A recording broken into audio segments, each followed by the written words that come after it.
Welcome friends, आपका स्वागत है मेरे यूट्यूब चैनल एसएससी रेलवे अड्डा पर। हम इस वीडियो में आप लोग के एक महत्वपूर्ण प्रश्न का जवाब लेकर उपस्थित हैं। हमारे वीडियो में कमेंट आता है और यानी बहुत या फेसबुक पेज पर मेरे बहुत सारे कमेंट आते हैं, बहुत से दोस्तों का भी कमेंट है जहाँ पर कि हम कितना प्रश्न को अटेम्प्ट करें, कितना प्रश्न सॉल्व करें एसएससी के एग्ज़ाम में, एसएससी जीडी के एग्ज़ाम में हम कितना प्रश्न को सॉल्व करें कि बहुत बेहतर होगा, यहाँ से हम क्वालिफाई कर सकें एग्ज़ाम, यानी कि हम फिजिकल के लिए एलिजिबल हो सके। तो अगर हम देखें कि इसका ईमानदारी से जवाब दिया जाए तो ईमानदारी से जवाब देना उतना आसान नहीं है कि हम एक इतना कह देंगे आप 80 बना लीजिए, 85 बना लीजिए, 70 बना लीजिए, 75 अटेम्प्ट कर लीजिए। ये बताना जितना बड़ा बेवकूफ़ी वाला प्रश्न है उतना ही इसका जवाब भी बेवकूफ़ी वाला ही हो सकता है, क्योंकि आप जो प्रश्न हम सॉल्व करते हैं या अटेम्प्ट करते हैं ये डिपेंड करता है कि एग्ज़ाम का डिफ़िकल्टी लेवल कैसा है, यानी कि प्रश्न हमारा कितना कठिन आ रहा है। अगर कठिन प्रश्न है तो जाहिर सी बात है कि वहाँ पर हम कम प्रश्न बनाएंगे, यानी कि हमारा अटेम्प्ट कम होगा। अगर आसान प्रश्न होगा तो हमारा अटेम्प्ट ज़्यादा होगा। फिर भी हम यहाँ पर कुछ आसान तरीक़ा से हम जवाब देना चाहेंगे, लेकिन इतना नहीं है कि अगर जितना हम कह दें कि मान लीजिए आप इतना अटेम्प्ट गुड अटेम्प्ट होगा तो अच्छा। आप अपना एग्ज़ाम देते वक्त ये ध्यान दीजिए कि कम से कम हमको जितना प्रश्न आता है उस कम से कम प्रश्न को बनाना पड़ेगा, क्योंकि यहाँ नेगेटिव मार्किंग भी है। अगर आप गलत बना रहे हैं तो आपका माइनस मार्क्स जाएगा। तो सबसे पहले तो जितना प्रश्न हमको आता है उतना तो बनाना ही पड़ेगा। यही एग्ज़ाम का एक बहुत बेहतरीन फंडा है। फिर भी हम चलते हैं, प्रिडिक्शन देते हैं कि अपना कि कितना अटेम्प्ट जो है सो गुड अटेम्प्ट होगा एसएससी के लिए। हम अगर देखें तो हमारा जो एसएससी जीडी का जो मुख्यतः एग्ज़ाम है इसे 4 भागों में बांटा हुआ है। जैसे कि पहला जो है हिंदी है,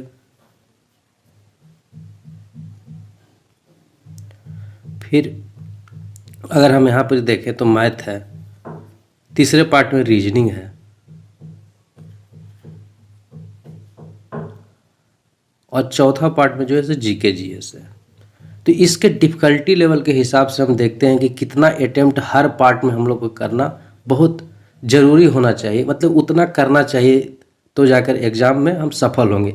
लेकिन अगर मान लो कि एग्ज़ाम में थोड़ा सा प्रश्न हार्ड आ गया तो उतना ज़्यादा भी हम नहीं अटेम्प्ट कर सकते हैं। अगर आसान है तो हम प्रश्न का ज़्यादा से ज़्यादा बना सकते हैं।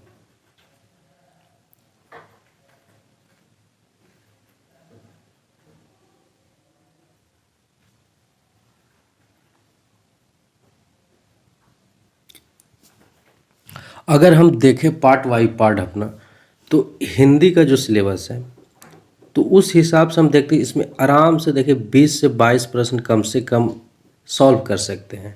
यानी कि मिनिमम अटेम्प्ट जो कम से कम हमारा हिंदी का होना चाहिए वो 20 होना चाहिए। मैथ में देखिए, मैथ में अगर आपको आता है, अगर वहाँ सॉल्व करना आपको प्रश्न आसानी से आता है तो आप सॉल्व कीजिएगा, नहीं आता है तो नहीं कीजिएगा, या तो आप तुक्का मारिएगा। लेकिन हमें जहाँ तक लगता है कि एसएससी के लिए एलिजिबिलिटी के लिए, माने इसमें हम फिजिकल में पास करने के लिए कम से कम हमको मैथ में 20 नंबर का स्कोर करना बहुत ज़रूरी है। अगर रीजनिंग के हम डिफ़िकल्टी लेवल से हम देखें, जिस तरह से प्रश्न पूछे जा रहे हैं, तो हम कम से कम 18 प्रश्न तो ज़रूर बनाएंगे रीजनिंग में।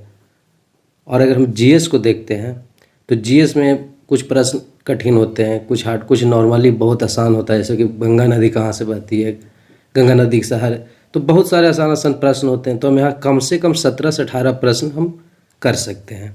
अगर हम पूरा देखें तो इस हिसाब से मेरे कम से कम 75 आता है।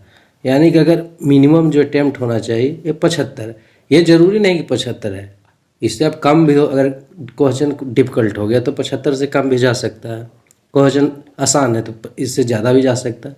तो हमारा जो प्रिडिक्शन है कम से कम 75 नंबर होना चाहिए। 75 प्रश्न प्रिडिक्शन रहा, तो कम से कम 75 प्रश्न का 75 प्रश्न रहेगा तो एक गुड अटेम्प्ट हो सकता है। यहाँ से आप, हमको जहाँ तक लगता है कि इससे आराम से आप फिजिकल एलिजिबिलिटी के लिए जा सकते हैं, और कहीं ना कहीं आपका मेरिट भी एग्ज़ाम में बन सकता है, क्योंकि यहाँ एक नेगेटिव मार्किंग भी है। अगर आपको प्रश्न नहीं आ रहा है तो नहीं बनाना है, या आप 2 से 5 प्रश्न हार्डली से हार्डली 2 से 5 प्रश्न को क्या कहते हैं कि ऐसा ही या जे तुक्का बना सकते हैं, लेकिन जहाँ से जहाँ आपको करेक्ट क्वेश्चन आ रहा है तो ही आप सॉल्व कीजिए, अदरवाइज नहीं। Okay, thank you, best of luck. Friends, अगर ये वीडियो आपको पसंद आ रहा हो तो लाइक कीजिए और चैनल को सब्सक्राइब कीजिए।